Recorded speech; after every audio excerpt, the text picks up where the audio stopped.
Remember that Dizzy Trout, he struck Clem Koshorik out with a rosin bag. The crowd went crazy. And remember my dad and I were leaving the stadium in the car, and the door burst open. I had no idea what was happening. And it was Dizzy Trout wanting a ride uptown. And we got, I think, out on Faulkner Street heading for uptown, and he saw somebody else. And he said, "Thank you," and he jumped out of the car and went, I don't know, was it one of the other ball players walking or just exactly what it was, but yeah, a short time that he was riding in the back of the car. And, the major leagues were looking at the help with the player development contracts. We were, especially in Jamestown N.Y League, the Pony League, we were having trouble that early season. Weather was a fright. And the costs were going on and on and on. They were unable to put people in the ballpark. The weather was bad.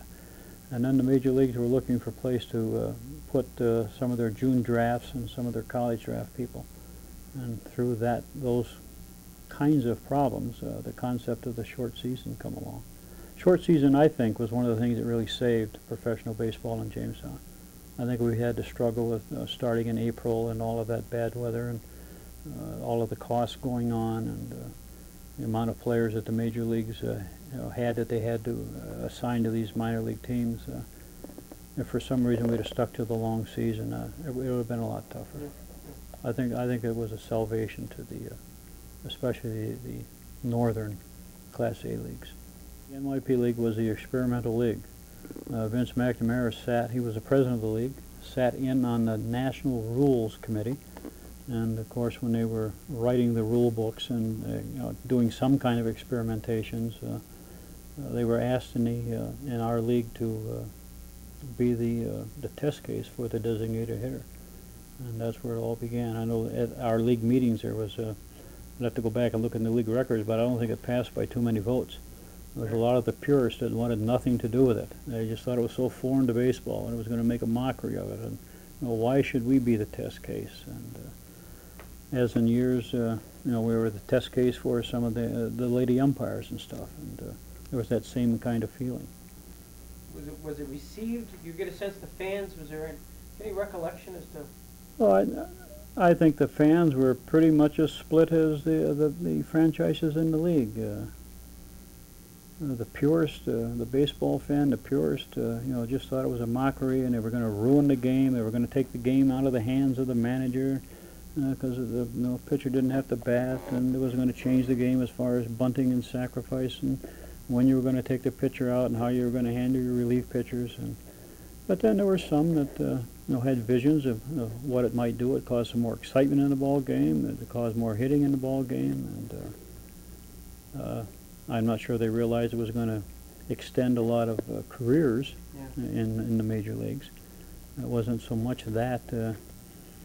And then, of course, there were some of the farm directors weren't all that supportive of it, because the players were here to train, and the players were here to develop.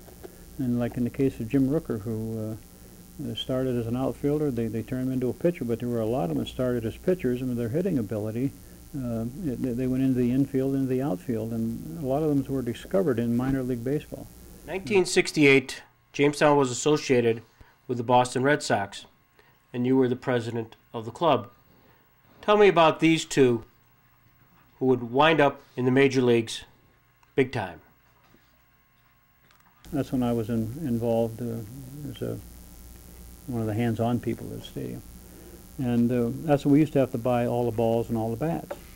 And it got down to the end of the season, and Cecil Cooper and Ben Ogilvie come in late in the season, came at the same time.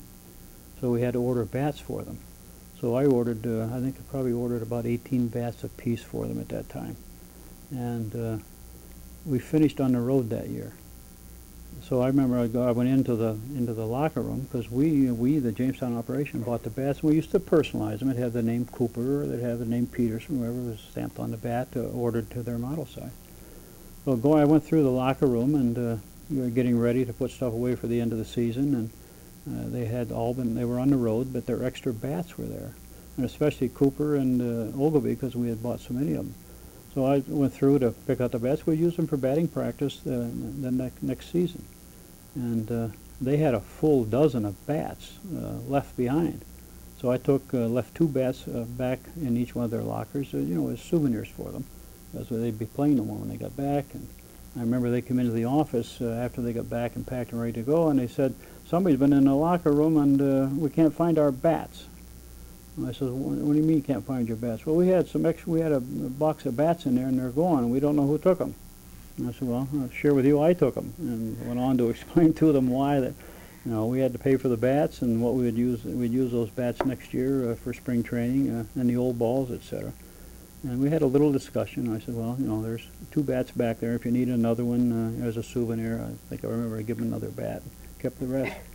Never did I know at that time that both of them would be major leaguers and have the great careers that they did. If I'd have known that, I'd have probably given them all the bats in the locker room. In 1970, the manager for the Jamestown Falcons was Jackie Jensen, who in the long line of major league managers was probably its biggest name to manage here in Jamestown, having played with the New York Yankees in the early 50s, the Senators, and achieved much acclaim in Boston from 1954 through 1961, including leading the American League in RBIs on 3 separate occasions. What was Jackie Jensen like? Here being his first and I believe his only pro season as a manager. Hands-on with Jackie Jensen, in awe that he was, who he was. He did not play that role in this here. He was very much down to earth and spent most of the time talking about you and other people instead of Jackie. But you could get him into conversation. I remember I had a conversation with him about his fear of flying in an airplane, and he had brought his wife, and so I know we had socialized a few times with he and his wife after games and rain-out games. So I got close to him then. Jackie was a major leaguer coaching in the minor leagues, and that was hard for him. The bus trips were hard for him. The small meal money was hard for him. The locker room that he had down at the old stadium, if it would rain, he'd come back the next morning, there'd be 4 inches of rain on the floor. That was hard for him. With good talent, worked well with the ball players, worked well in the community. I mean, he wasn't one that run off and hide after the game was over. He was visible and just a very, very pleasant person. Lefty Gomez, who worked for Wilson Sporting Goods, and the leagues that used the Wilson ball, it was part of his responsibility to go into the towns and promote Wilson products and to be supportive of the baseball. And I remember he came to town one night, and it was a rainy night. In fact, the game got rained out eventually. But it started to rain just as getting ready to play ball, and Lefty come and he sat in the grandstand. And after about 20 minutes, we decided we had to cancel the game.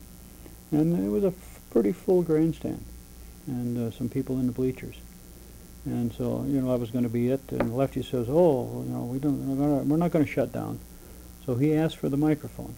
And we took the microphone down from up in the press box and fished the wire down to the screen, and he took the microphone and he invited everybody to come into the grandstand.